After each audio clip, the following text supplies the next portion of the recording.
Hi, I'm Alice Murray from OverTheMoonRibbons.com. Today we're going to decorate a gorgeous Christmas tree. I'm going to use some beautiful ribbons, and you will be able to do the same thing, and it really will give a beautiful look to your tree. I've already placed the lights on the tree because that's the first thing you should do. And there are a few decorations, but it is not finished. We are using toile, green and white toile. We're using Luxor ribbon in silver and in green. And it does make for a better look with the wired ribbon. And then I use my trusty chenille stems. Every time I wanted to attach the ribbon, I take a chenille stem, I cut these in half. You can get these at any craft store. They're not hard to find at all.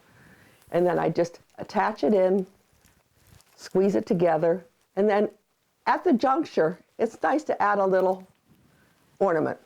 Here's a bow that I made. Here's a piece of, I guess they're grapes. Here's a piece of ribbon that needs to be attached. So again, just you can twirl it, you could give it a little curl if you like, and it needs to be attached up in here too. So let's attach it there first, and then we'll be able to twirl and twist and do whatever we want, and we get down to the lower branch. Now I'm just attaching this firmly down here. And I'm going to take one of our bows that we made over here, this one, and I'll attach him right in there. So now you don't see any of the pipe cleaner. Again, I'm going to do this fishtailing, which means cut away from you, not towards you. When you have a wired ribbon, this is a nice way to finish too, especially if it's a nice, thick, heavy ribbon. This one can be either fishtailed, like I just showed you, or we can roll it, which is very simple. And you just take and roll it under so you won't see the raw edge. Now you can just take lengths of ribbon. You don't have to make a bow out of it or anything. Take a length of your chenille stem and just find some bare spots where you'd like to have some ribbon coming through. So there's a nice spot there. You could even, I think I'm going to move it over to where the other one is attached, so that it looks like it's coming from the same location. Shears are very good to use at Christmas time. People think of them as only a spring or summer ribbon. I find them definitely universal year-round. And they come in all kinds of colors. And now I'm just shaping it into the tree, and I will attach with chenille stems.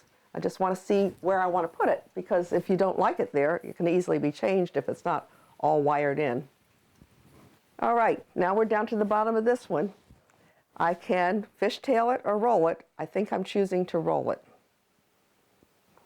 So many people tend to decorate their tree on the outside and they forget that there's an inside, and then it looks very flat. Don't be afraid to go deep into your tree. That gives it depth. It makes it look beautiful. Another rule of thumb, and I do this with floral design too, is the smaller ornaments go on the top. You want to use the smaller things up at the top and then graduate down to the big things. If you have really big ornaments, sink them deep into the tree. Don't have them hanging here on the outside. And then you can have the smaller towards the outside. So just remember, the bigger goes deep or low, the smaller on the top or on the outside. You now know how to decorate a beautiful tree. I can hardly wait for you to send me the pictures of what you've done, because you're going to get totally creative and send me some very interesting combinations, and I want to see them.